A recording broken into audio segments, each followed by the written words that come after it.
10 Desember 2014. Bersama saya Wan Fu yang akan bertugas sebagai moderator kali ini, dan juga presenter yang akan dibawakan oleh Ibu Desi ya, riset dan edukasi dari PT Monex Asia Afrika. Baik, untuk menghemat waktu, saya akan langsung memulai morning briefing hari ini ya dengan melihat ya, dan bursa saham Yunani kemarin itu merosot hampir 13% ya, diakibatkan oleh adanya kisruh politik, di mana kisruh politik yang meningkat di Yunani itu terjadi setelah pemerintah membawa pemilihan presiden ke dalam pertaruhan politik yang mengangkat ketidakpastian akan transisi ya, dari negara itu, dari bailout ya, dari bailout yang terjadi. Kemudian dari bursa China ya, yang belakangan ini sempat ya menembus level tertinggi dalam kurun waktu tiga setengah tahun ya, terlihat mencatatkan persentase kerugian ya kemarin ya, selama lebih dari 5 tahun terakhir ya. Yuan sendiri mengalami pukulan ya terhadap dolar sejak 2008 ya. Nah, kemudian dari minyak mentah ya, minyak mentah juga telah turun lebih dari 40% ya dalam 6 bulan terakhir ya. Di tengah kekhawatiran masih tingginya ya pasokan yang ada untuk global. Nah, harga minyak mentah sendiri berada di bawah tekanan dikarenakan pada perdagangan sebelumnya, di minggu-minggu sebelumnya itu dolar telah menguat ya. Kemudian juga ada pernyataan dari OPEC ya, yang memutuskan untuk tidak memangkas outputnya, terutama Arab Saudi. Nah, selanjutnya kemarin dolar terlihat mengalami tekanan ya setelah aksi profit taking oleh investor ya, dan juga ada reaksi ya sebenarnya kemarin pernyataan dari sejumlah petinggi dari Bank Sentral Amerika yang mengisyaratkan bahwa mereka akan mempertahankan kebijakan suku bunga rendah ya, mendekati 0% ya, dalam tanda kutip, untuk jangka waktu yang cukup lama. Nah, entah ini permainan kata-kata apa, namun yang ditangkap oleh investor dan para pelaku pasar adalah dovish ya terhadap dolar kemarin ya. Gitu. Dan pekan depan juga The Fed itu akan mengadakan sidang juga ya. Nah, melemahnya dolar dan pasar ekuitas kemarin juga terlihat mengangkat harga emas ya lebih dari 2% ya, ketika dia menembus level 1208 kemarin ya. Nah, baik, tanpa berbicara panjang lebar lagi, kita akan langsung serahkan kepada Ibu Desi ya, yang akan membawakan webinar kali ini. Selamat pagi, Ibu Desi. Ya, selamat pagi Pak Wanfu. Oke, Ya, selamat pagi ya, Pak Wanfu. silakan Selamat pagi memulai teman-teman. morning briefing hari ini, Bu. Oke, oke. Beberapa fundamental memang sudah menggerakkan market ya di hari kemarin jika kita perhatikan. Kemudian kemarin ada data ekonomi juga dari Aussie, ini juga membuat Aussie mengalami pelemahan ya. Dari indeks kepercayaan bisnis ini mengalami penurunan yang dirilisnya dari levelnya 5 menjadi 1 ya. Kemudian kemarin juga ada di Inggris manufacturing production. Ini juga hasilnya adalah di bawah dari forecast para analis, minus 0,7 dari 0,2 ya.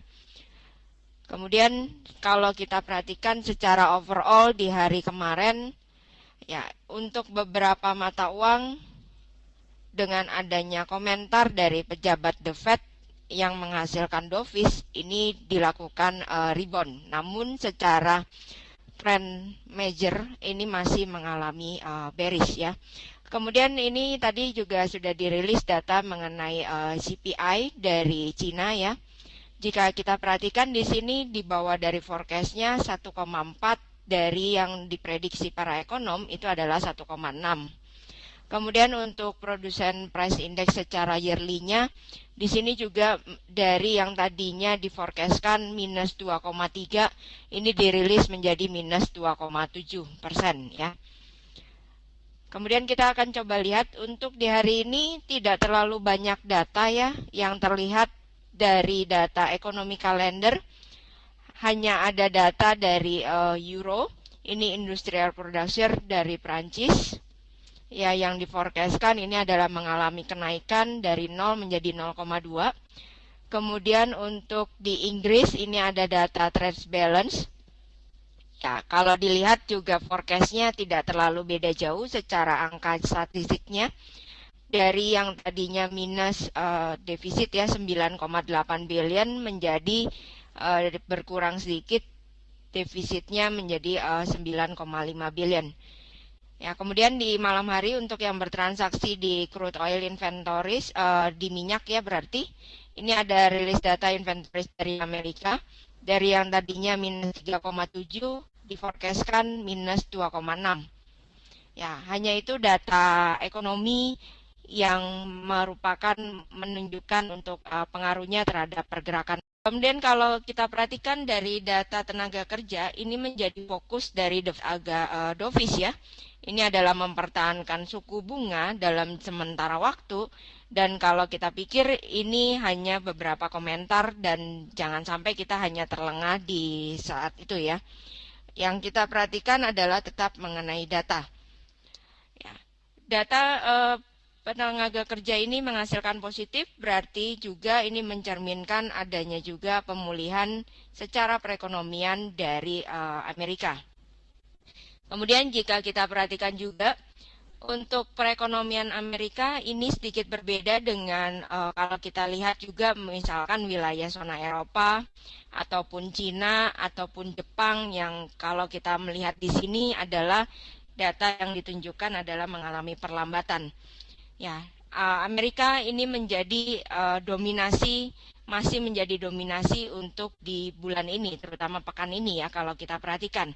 Sambil juga menunggu para traders ini adalah mengenai sidang reguler dari The Fed yang akan diselenggarakan nanti 16-17 Desember minggu depan ya berarti ya. Dan kita akan melihat itu biasanya di hari Kamis dini hari ya akan dirilis bagaimana hasil keputusan dari sidang dari The Fed tersebut. Ya, kemudian kalau dilihat dari data ekonomi pekan ini, Amerika cukup lumayan banyak ya. Di hari ini tidak ada terlalu banyak. Di hari kemarin ini, di hari Kamis mendatang, lusa ya, berarti ini ada core retail sales maupun retail sales. Kemudian ada produsen price index di hari Jumatnya dan juga mengenai consumer sentiment ya. Jika kita perhatikan dari data yang ada secara overall ini menunjukkan masih adalah good for dollar yang ada ya. Nah, kemudian jika kita lihat dari performa dari indeks dolar sendiri ya. Jika kita lihat koreksi yang terjadi kemarin ini hanya menyentuh levelnya hingga ke psikologis 88. Ya, kemudian rebound ini sudah terjadi dan kalau kita perhatikan untuk di hari ini 88.77 itu adalah merupakan resisten kunci untuk di indeks dolar hari ini. Jika indeks dolar dapat mengalami breakout di atas 88.77, jelas indeks dolar akan coba untuk menyentuh lagi level tertinggi yang sudah dia bentuk di awal Desember ya, yaitu 89.55. Ya, itu untuk di dolar. Jadi kalau kita perhatikan secara Fibonacci juga, koreksi yang terjadi ini masih tertahan di area 61,8% dan menandakan penurunan ini hanya merupakan koreksi untuk sementara secara technically.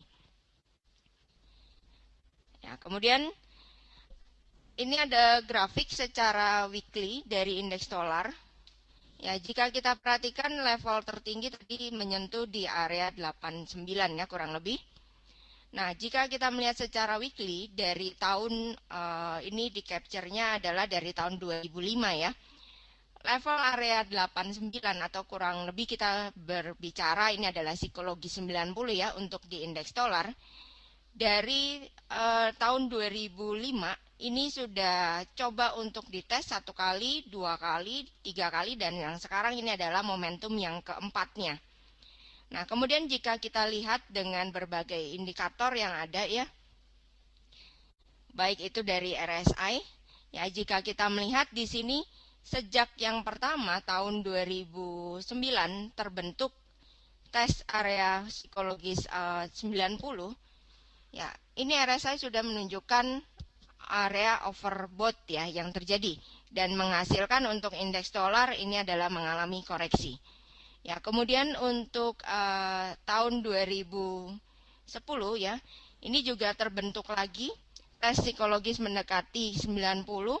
Indeks dolar juga menunjukkan dalam indikator RSI ini sudah menunjukkan overbought ya, dan hasilnya indeks dolar ini mengalami penurunan. Nah, kemudian sekarang ini psikologi 90 ini adalah menjadi kunci utama jika kita memperhatikan dari pergerakan di indeks dolar ya. Nah, dari segi indikator RSI ini juga sudah menunjukkan juga area overbought yang terjadi. Nah, apakah untuk masalah pemulihan ekonomi Amerika ditunda juga untuk menunggu mengenai hasil keputusan meeting the Fed pekan depan ya, akan coba untuk membuat indeks dolar ini melonjak lebih tinggi lagi, menembus di psikologis 90, ataukah dia akan coba untuk melakukan koreksi sesuai dari historical technical yang sudah kita perhatikan ya sejak tahun 2005 tersebut. Oke, ini yang harus diperhatikan dari segi indeks dolar.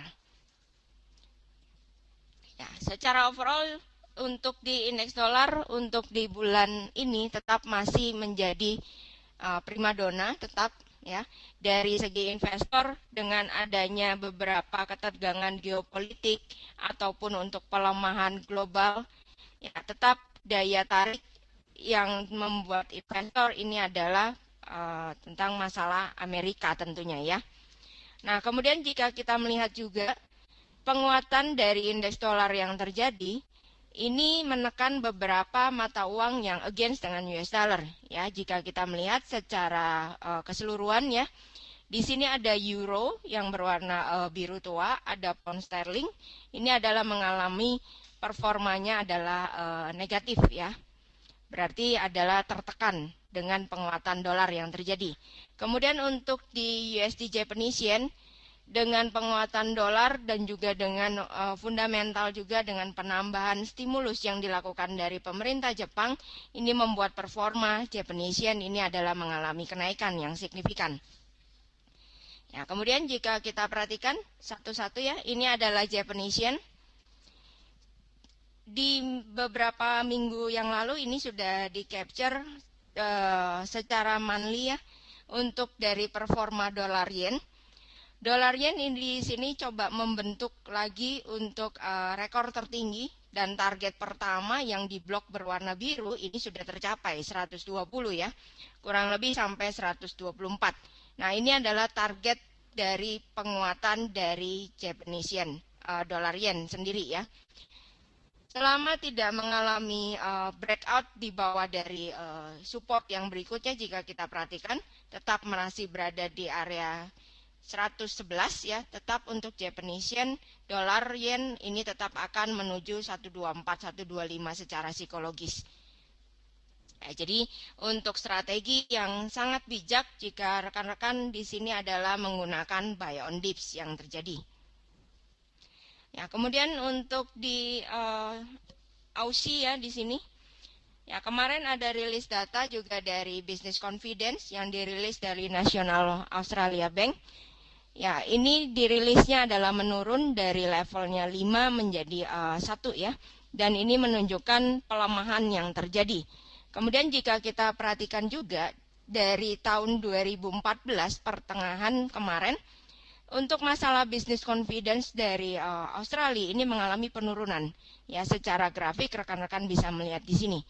Kemudian juga dengan komentar yang diberikan oleh RBA sendiri untuk nilai mata uang Aussie ini masih mengalami tinggi ya, dirasa tinggi, dan juga mengenai penurunan komoditas yang terjadi untuk di Aussie ini juga menekan performa dari mata uang Aussie itu sendiri ya. Kemudian jika kita perhatikan di sini, ya untuk masalah Goldman Sachs sendiri ini juga memberikan forecast, ya dengan adanya pelemahan yang diberikan ini menunjukkan pertumbuhan dari Australia ini adalah buruk ya jika kita perhatikan. Penurunan pendapatan, kemudian aktivitas konstruksi maupun pertambangan ya, kemudian pertumbuhan konsumsi untuk masalah konstruksi rumah, kemudian tingkat permintaan domestik ini juga membawa Aussie ini performanya adalah dalam kategorinya adalah tidak terlalu bagus ya. Dan Goldman Sachs sendiri di sini memprediksi untuk RBA sendiri, Bank Sentral dari Australia, ini kemungkinannya akan melanjutkan pemangkasan suku bunga seiring melambatnya laju pertumbuhan yang terjadi di Australia. Ya, kemudian jika kita perhatikan untuk Goldman Sachs sendiri ini juga memprediksi di tahun depan, tahun 2015 tentunya ya, ini akan terjadi penurunan dengan peluangnya itu kurang lebih sebesar 88%. RBA akan melakukan pemangkasan suku bunga dari 2,5% ini menjadi levelnya adalah 2%. Kemudian jika kita perhatikan untuk masalah perekonomian dari Australia ini hanya mengalami pertumbuhan sebesar 0,3%, itu adalah kurang dari setengah dari estimasi para ekonom. Nah, itu yang dihasilkan ya. Dan komentar tersebut adalah membuat dari Aussie adalah mengalami penurunan yang signifikan. Ya, Aussie jika kita perhatikan secara technically, ya di sini terlihat untuk performa dari Aussie ini masih berada di dalam bearish channel yang terjadi. Area yang harus diperhatikan adalah kisaran 0.82200 hingga resistennya 0.83750. Ya, ini yang harus diperhatikan oleh rekan-rekan. Selama belum mengalami breakout, ya terutama jika kita lihat di sini adalah trennya bearish ya. Berarti yang diperhatikan adalah resisten. Selama untuk Aussie tidak dapat menembus di atas dari 0.83750, berarti performanya, pergerakannya akan berada di dalam bearish channel yang terjadi dan akan memberi tekanan untuk di Aussie ya. Dan terutama jika konfirmasi breakout dari harga terendah kemarin, maka Aussie akan tertekan hingga ke 0.81500 atau ke 0.80600 ya. Itu adalah target pelemahan yang terjadi ya. Ini adalah kunci resisten untuk di hari ini 83750. Kemudian untuk di pound sterling, jika kita perhatikan di sini, secara konfirmasi dari data ekonomi hari ini, untuk di pound sterling ini akan menanti data trade balance ya. Kalau dilihat dari data sebelumnya minus 9,8 billion, ini menjadi forecast prediksinya itu adalah minus 9,5. Ya, sedikit angkanya beda hanya sedikit ya. Kemudian secara technically, ya jika kita melihat di sini dengan koreksi dolar yang terjadi di hari kemarin, ya ini membuat sterling mengalami rebound. Ya, namun sterling di sini rebound tertahan di area jika rekan-rekan perhatikan di sini 1.57250. Kurang lebih area ini adalah menjadi resisten kunci untuk di pound sterling hari ini. Ya. Kemudian jika melihat dari indikator di sini terlihat adalah RSI ya secara osilator. Ya, dengan adanya penguatan pound sterling yang terjadi tidak didukung dengan indikator dari RSI.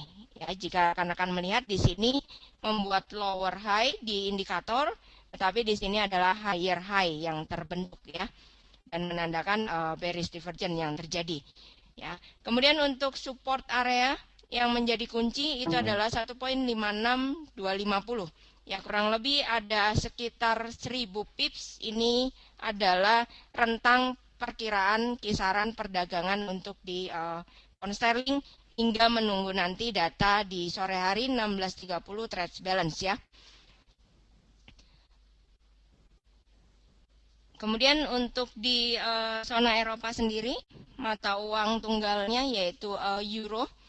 Ya, jika kita perhatikan euro di sini membentuk secara bulanan ini adalah masih berada di dalam triangle yang terjadi ya.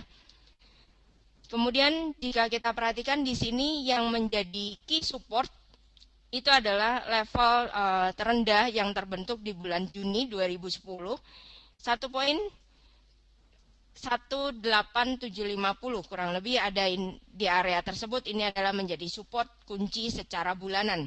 Dan jika kita perhatikan dari performa dari euro ditambah lagi dengan adanya spekulasi juga untuk masalah ECB yang sudah siap di awal tahun 2014 ini akan melakukan penambahan stimulus, jelas ini akan membuat performa dari mata uang euro akan mengalami pelemahan, ya.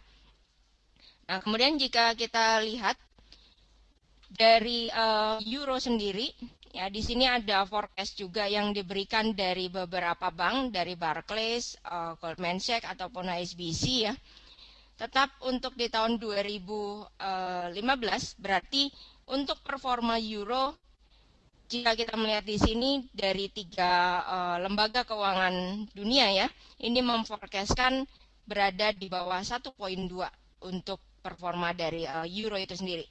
Ya, kemudian untuk di hari ini di capture-nya secara 4 jam, ya. Resisten yang berwarna hitam ini adalah menjadi resisten kunci. 1.24500 ini adalah menjadi resisten kuncinya. Kurang lebih ada di sini. Selama euro tetap tidak dapat mengalami breakout di atas 1.24500, performanya masih akan melanjutkan untuk bearish trend yang terjadi.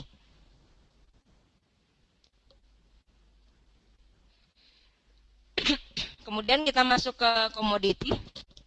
Ya, di sini di capture-nya secara minyak, ya, oil. Ya, jika kita melihat di sini untuk masalah Arab Saudi ataupun Irak yang sebagai produsen minyak, ya, ini sudah mulai memangkas harga jual, ya, terutama untuk di pasar Asia. Dan menghasilkan jika kita perhatikan untuk masalah di minyak sendiri ini adalah mengalami penurunan. Nah, kemudian jika dilihat secara technically, setelah terjadi breakout dari triangle yang terbentuk, performa dari minyak ini adalah mengalami bearish yang signifikan, ya. Secara mingguan jika kita melihat di sini, minggu ini level tertingginya 65.50, ya, yang untuk sementara. Selama untuk minggu ini tidak dapat melebihi dari tertinggi yang dibentuk 65.50, tetap performa dari minyak ini akan melanjutkan ke psikologis 60 itu sebagai tujuan pertamanya, ya. Kemudian untuk di hari ini jika melihat secara jangka pendek, di sini rentang pergerakan dari pergerakan minyak ini masih berada di area 62.300 hingga ke 64.00, ya. Kurang lebih rentangnya ada berada di sini dan ini adalah menjadi kisaran kunci yang perlu diperhatikan jika Anda melakukan transaksi di minyak, ya. Selama masih belum keluar di area blok yang berwarna biru, performa minyak akan melakukan sideways, ya. Namun yang kita perhatikan adalah pada saat dia keluar dari rentang harga blok biru, ini yang akan kita manfaatkan. Anda bisa menempatkan dengan pending order sell stop jika breakout di bawah 62.30 dengan tujuan pertama adalah psikologis 60 ataupun melakukan pending order buy stop, ya, jika melakukan breakout di 64.00 dengan targetnya adalah $2 di atasnya. Ya, itu untuk minyak. Kemudian jika kita melihat untuk di emas, ya, emas di sini untuk di pekan ini stabil di atas 1.200 dan ini menjadi lonjakan yang cukup signifikan, ya, untuk di emas.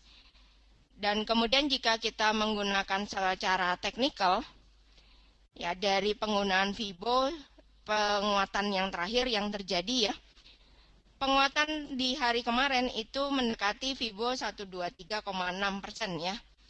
Dan kemudian dari segi osilator ini menunjukkan area overbought ini sudah dibentuk dan menghasilkan koreksi untuk sementara.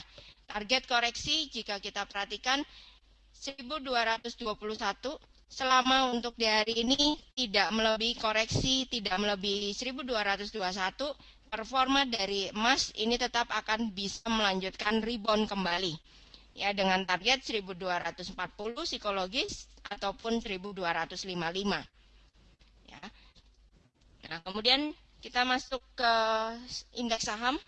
Ya, indeks saham ini adalah di tahun ini yang menjadi kinerja paling positif ya jika kita perhatikan sejak dilakukan quantitative easing oleh The Fed ya. Kemudian untuk di saham Amerika sendiri, di sini di capture adalah dari segi Dow Jones. Untuk di Dow Jones hari ini jika kita perhatikan ya, rentangnya masih berada di blok yang berwarna biru 17.800 hingga 17.730.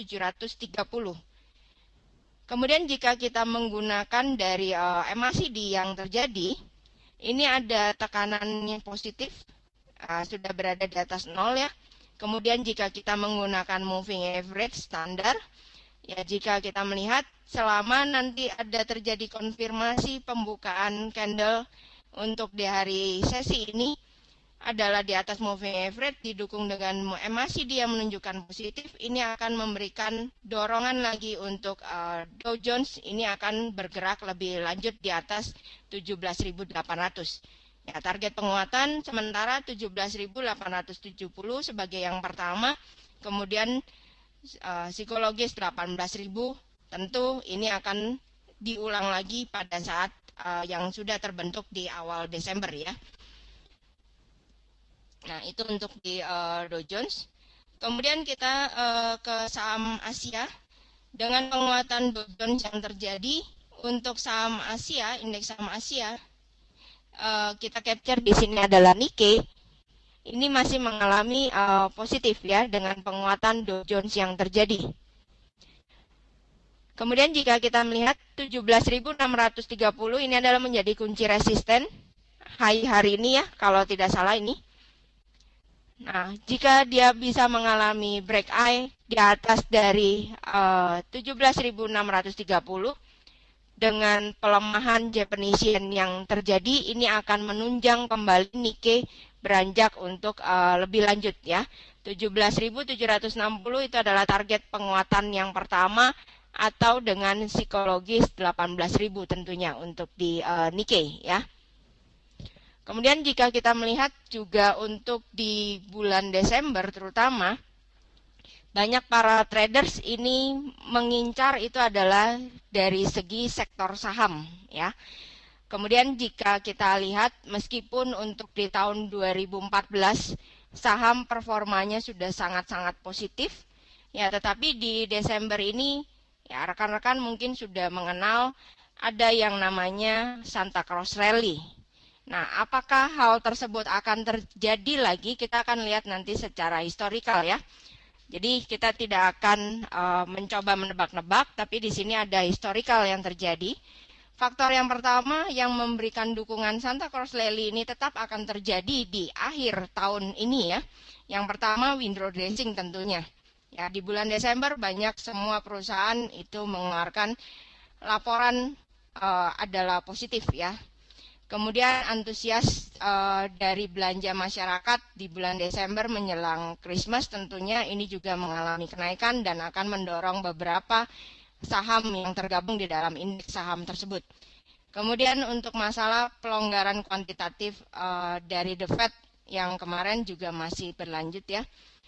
Kemudian juga untuk masalah penurunan minyak ini juga yang sudah dijelaskan beberapa pekan ini memberikan cost production untuk beberapa industri ini adalah positif ya, berarti low cost yang terjadi. Nah, kalau kita melihat dari segi laporan earning yang terakhir, 73% dari perusahaan yang tergabung di dalam S&P ini mengalami earningnya berada dirilis di atas dari forecast estimasi yang ada. Ya, dan hasilnya adalah positif. Ya, kemudian jika kita melihat dari grafik kebiasaan historikal yang terjadi, ya di sini saya capture ini adalah oil di sebelah kiri atas, kemudian di sebelahnya kanannya adalah Dow Jones, kemudian ada FTSE dan juga ada S&P ya, mewakili hampir beberapa saham ya, Eropa maupun Asia dan juga minyak di sini. Nah, rekan-rekan bisa perhatikan di sini adalah yang kebiasaan terjadi di bulan Desember. Kalau untuk oil ini adalah mengalami penurunan di November, kemudian untuk di Desembernya tidak terlalu banyak penurunan, tapi tetap masih berada di bawah ya, negatif. Kemudian berlawanan jika kita perhatikan dari segi saham di bulan Desember, baik itu Dow Jones, baik itu FTSE, baik itu S&P, ini adalah mengalami kenaikan. Ya, meskipun kenaikan ini jika kita perhatikan dari awal tahun fiskal ya, yaitu bulan April terutama, ini ada beberapa yang memang belum bisa melampaui hal tersebut. Tapi Desember ini adalah merupakan momentum untuk saham, ini adalah mengalami kenaikan. Ya, dan ini adalah momentum yang bagus jika kita perhatikan di bulan Desember ini untuk melakukan transaksi di indeks saham tentunya. Ya. Nah, kemudian skenario yang diberikan, ya, di sini jika kita perhatikan dari historical yang terjadi, ya, rekan-rekan bisa memanfaatkan untuk melakukan entry di dalam market itu adalah di hari pertama perdagangan minggu pada saat Christmas itu terjadi. Jadi kalau misalkan kita melihat di bulan Desember ini, Christmas adalah tanggal 25 Desember, berarti awal minggunya, hari kerja ya, berarti itu adalah tanggal 22 Desember. Pada saat penutupan di awal hari pertama minggu Christmas, ini Anda bisa melakukan entry buy. Ya, kemudian Anda bisa melakukan likuidasi pada akhir perdagangan tahun 2014, berarti kurang lebih tanggal 31 Desember, ataupun hari pertama pembukaan New Year. Ya, kurang lebih tanggal 1, tanggal 2 ya, rekan-rekan bisa melakukan likuidasi.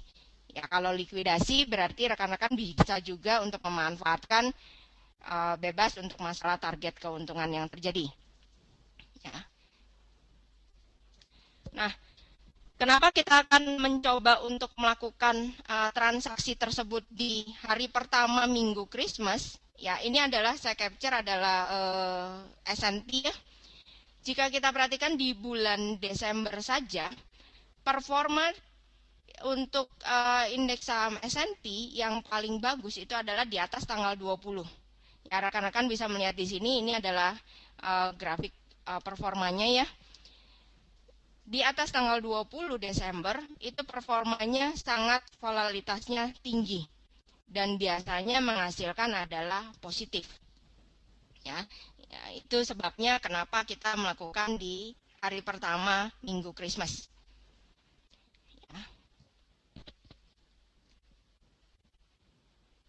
Nah, kemudian ini adalah untuk performa dari Santa Claus Rally.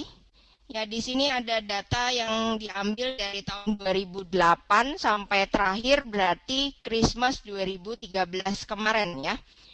Dari performa yang terjadi, baik Dow Jones, S&P, Nasdaq, Nikkei, Hang Seng, FTSE ataupun DAX, hampir rata-rata mengalami positif. Rata-rata average kenaikan yang terjadi dengan menggunakan Santa Claus Rally ini adalah 3,64%. Ya, jadi ini adalah momentum yang bisa diambil oleh rekan-rekan ya untuk memanfaatkan gift yang diberikan Santa di bulan Desember ini. Ya, kemudian ini adalah di capture dari segi peluang keuntungan yang terjadi. Ya. Jika kita perhatikan yang menjadi signifikan pergerakan dalam Santa Claus Rally, yang pertama performanya paling bagus itu adalah Hang Seng tentunya. Ya, dari tahun 2008 sampai 2013 data menunjukkan Hang Seng adalah yang paling sangat signifikan merilis efek dari Santa Claus Rally tersebut. Ya. Nah, itu tambahan sedikit dari saya. Ada peluang yang bisa dimanfaatkan oleh rekan-rekan. Ya, silakan dibuat kesimpulan Pak Wanfu.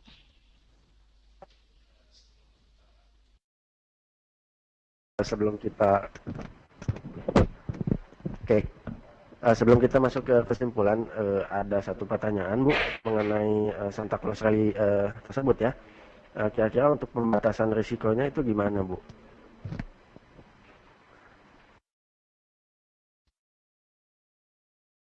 Nah, kalau kita melihat dari data histori ya,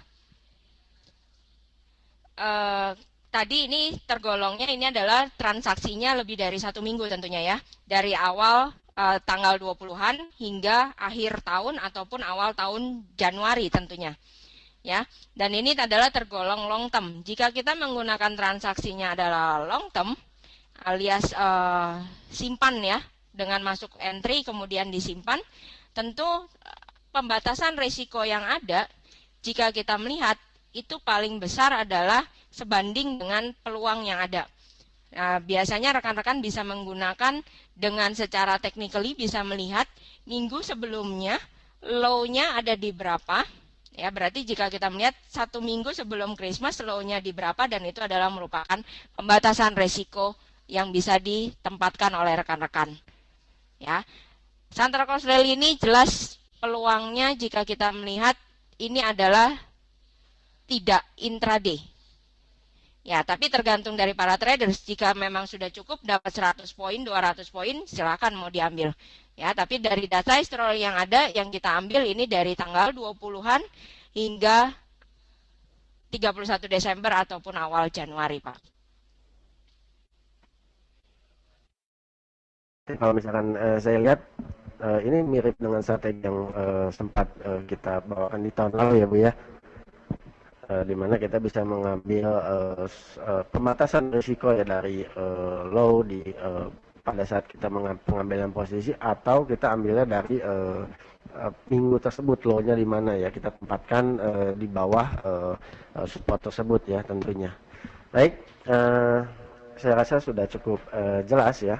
Kita akan masuk ke kesimpulan bahwa pemulihan pada sektor tenaga kerja di Amerika Serikat itu masih menjadi fokus bagi The Fed ya untuk kebijakan moneter di Amerika ke depannya. Ya.